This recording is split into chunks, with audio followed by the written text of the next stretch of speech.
அரசின் நடவடிக்கைகளால் தமிழ்நாட்டில் 6% குறைந்துள்ள வன்கொடுமை வழக்குகள். ஆதி திராவிடர் பழங்குடியினர் துறை மாநில கண்காணிப்பு குழு கூட்டத்தில் முதலமைச்சர் மு.க. ஸ்டாலின் பேச்சு. தொண்டர்களை உற்சாகப்படுத்தவே திமுக தவேக இடையே போட்டி என விஜய் பேச்சு.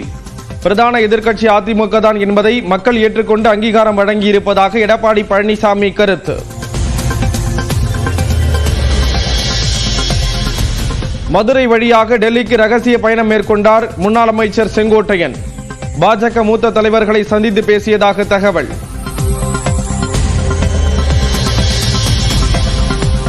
ஊரக வேலைவாய்ப்பு திட்டத்திற்கான நிதியை விடுவிக்கவில்லை என குற்றச்சாட்டு.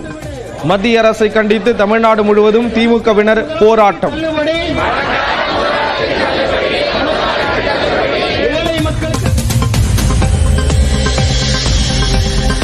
சென்னையில் இன்று வெயில் சதமடிக்கும் என வானிலை ஆய்வு மையம் கணிப்பு.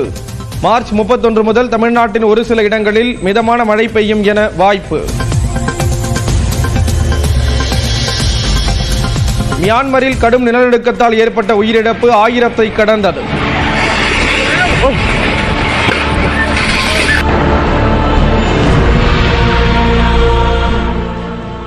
ஏராளமானோர் படுகாயங்களுடன் மருத்துவமனைகளில் அனுமதி.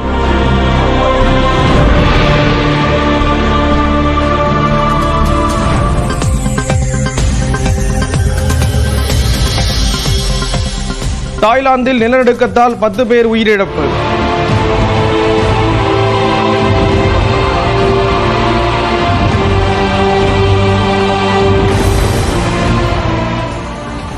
பாங்காக்கில் 30 மாடி கட்டடம் சரிந்து விழுந்ததால் அலறியடித்து ஓடிய மக்கள்.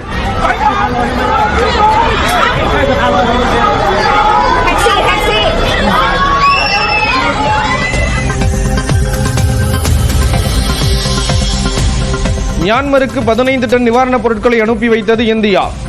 இந்திய விமானப்படை விமானம் மூலம் கூடாரங்கள் உள்ளிட்டவை அனுப்பி வைப்பு. காவல்துறையினர் மற்றும் தீயணைப்பு துறையினருக்கான வாகனங்களை கொடியசைத்து தொடங்கி வைத்தார் முதலமைச்சர் மு.க. ஸ்டாலின். காவல்துறைக்கான புதிய குடியிருப்புகள் மற்றும் கட்டிடங்கள் திறந்து வைப்பு.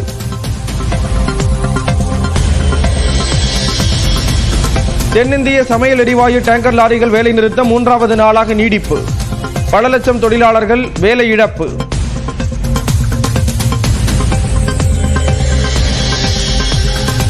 சென்னை அடுத்த கிளம்பாக்கத்தில் நீட் தேர்வுக்கு தயாராகி வந்த மாணவி தற்கொலை.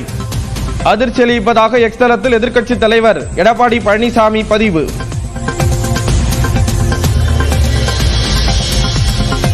பதினெட்டாவது ஐபிஎல் சீசனில் முதல் வெற்றியை பதிவு செய்யப் போவது யார்? அகமதாபாத்தில் நடைபெறும் போட்டியில் குஜராத் மும்பை அணிகள் இன்று பலப்பரீட்சை.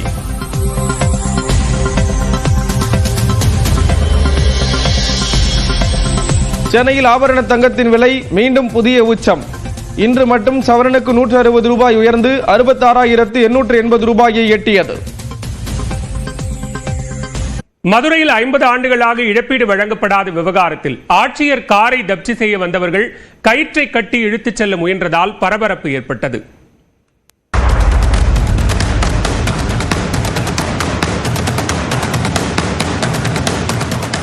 நில எடுப்புக்கான பணத்தை முழுமையாக ஒப்படைக்காத விவகாரத்தில் மாவட்ட ஆட்சியரின் காரை ஜப்தி செய்வதற்காக நீதிமன்ற ஊழியர், மனுதாரரின் வாரிசுதாரர்கள் மற்றும் வழக்கறிஞர் ஆகியோர் நேற்று நண்பகலில் மதுரை மாவட்ட ஆட்சியர் அலுவலகத்திற்கு சென்றனர். காரணத்தை தெரிந்து கொண்ட அலுவலர்கள் அவர்களை காத்திருக்குமாறு கூறி உரிய பதிலை அளிக்கவில்லை என கூறப்படுகிறது. இதனால் மாலை 6 மணி வரை சுமார் 5 மணி நேரம் பொறுமை காத்த அவர்கள் இனி பேசி பயனில்லை என்பதை அறிந்து கயிற்றை வாங்கி வந்து ஆட்சியரின் காரில் கட்டி ஜப்தி செய்யும் நடவடிக்கையில் ஈடுபட்டனர்.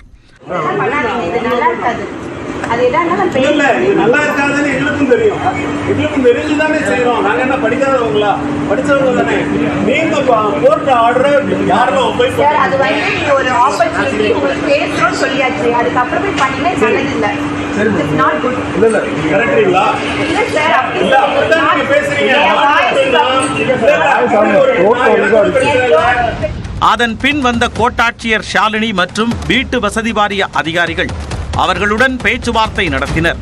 நீதிமன்ற உத்தரவை நிறைவேற்றும் வகையில் காரின் சாவியை கொடுக்குமாறு நீதிமன்ற ஊழியர் கூறிய நிலையில் பேசிக்கொள்ளலாம் என்றே அதிகாரிகள் சமாதானப்படுத்த முயன்றனர்.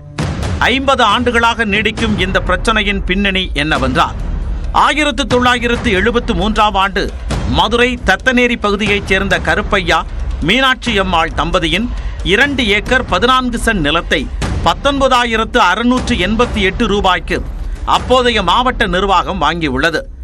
பின்னர் நிலத்திற்கான தொகை போதாது என கருப்பையா நீதிமன்றத்தை நாடிய நிலையில் 1982ஆம் ஆண்டில் 20,14,000 ரூபாய் வழங்க நீதிமன்றம் உத்தரவிட்டது. இந்த தொகையை முழுமையாக வழங்காததால் 2009ஆம் ஆண்டில் நீதிமன்ற உத்தரவின்படி மாவட்ட ஆட்சியர் கார் பறிமுதல் செய்யப்பட்டது. அப்போது 1 லட்சம் ரூபாய் நீதிமன்றத்தில் செலுத்தியதுடன் தொடர்ந்து பணத்தை ஒப்படைப்பதாக கூறி பத்திரம் எழுதி கொடுத்து காரை எடுத்துச் சென்றனர். பின்னர் இழப்பீட்டுத் தொகையை கொடுக்காமல் காலம் தாழ்த்தியதால் பத்திரத்தை ரத்து செய்து வாகனத்தை நீதிமன்றத்தில் ஒப்படைக்க நீதிமன்றம் உத்தரவிட்டது. அதன் பின்னும் வாகனத்தை ஒப்படைக்காததால் நீதிமன்ற ஊழியர் முன்னிலையில் காரை ஜப்தி செய்யும் நடவடிக்கை மேற்கொள்ளப்பட்டது. 18 மாவட்ட ஆட்சியருடைய காரையும் வட்டாட்சியருடைய காரையும் ஜப்தி செய்து கொண்டு போயிருந்தோம். அதுக்கப்புறம் இவங்க நீதிமன்றத்தில் பாண்ட் எழுதி கொடுத்து அந்த வாகனங்களை திரும்ப வாங்கிட்டு வந்தாங்க. 2 மாதத்தில் பணம் கட்டுறேன்னு சொன்னாங்க. ஆனால் அந்த 2 மாதத்தில் பணம் கட்டலை. அதுக்கப்புறம் 2019 உயர்நீதிமன்றத்திலேருந்து அவங்க போட்ட மனுவில் 1 மாதத்துக்குள்ளே பணம் கட்டணும்னு சொல்லி உத்தரவு போட்டிருந்தாங்க. அந்த உத்தரவின்படியும் அவங்க பணம் கட்டலை. இப்போ வந்தீங்க நேரம் இல்லை அதிகாரிகள் நாங்கள் பணம் கட்டுறோம் தான் சொல்லிட்டு இருக்காங்க எப்பவும் போல். இதோட நாங்கள் 3-4 தடவை ஜப்திக்காக வந்தாச்சு. இதே பதில தான் சொல்லிட்டு இருக்காங்க. அதிகாரிகளை தொடர்ந்து ஆட்சியர் சங்கீதா நடத்திய பேச்சுவார்த்தை 2 மணி நேரம் நீடித்தது. அதில் ஏப்ரல் 7ஆம் தேதி வரை அதிகாரிகள் தரப்பில் கால அவகாசம் கோரப்பட்டது. அதனை ஏற்று ஆட்சியர் காரில் கட்டப்பட்ட கயிறுகளை அவிழ்த்துவிட்டு அவர்கள் அங்கிருந்து புறப்பட்டனர். ஆட்சியர் காரை கயிறு கட்டி இழுக்க முயன்ற சம்பவத்தால் ஆட்சியர் அலுவலகமே சில மணி நேரம் பரபரப்புக்குள்ளானது.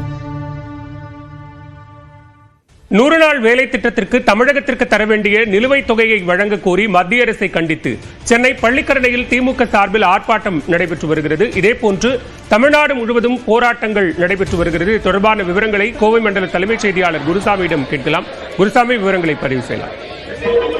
பாலா, மத்திய அரசின் மகாத்மா காந்தி ஊரக வேலைவாய்ப்பு திட்டத்தின் கீழ் 100 நாள் வேலை திட்டத்திற்கு கடந்த சில மாதங்களாக மத்திய அரசு உரிய நிதியை ஒதுக்காமல் இருந்து வருகிறது என தமிழக அரசு குற்றம் சாட்டி வருகிறது. இது தொடர்பாக நாடாளுமன்றத்திலும் திமுக எம்பிக்கள் குரல் கொடுத்திருந்தார்கள்.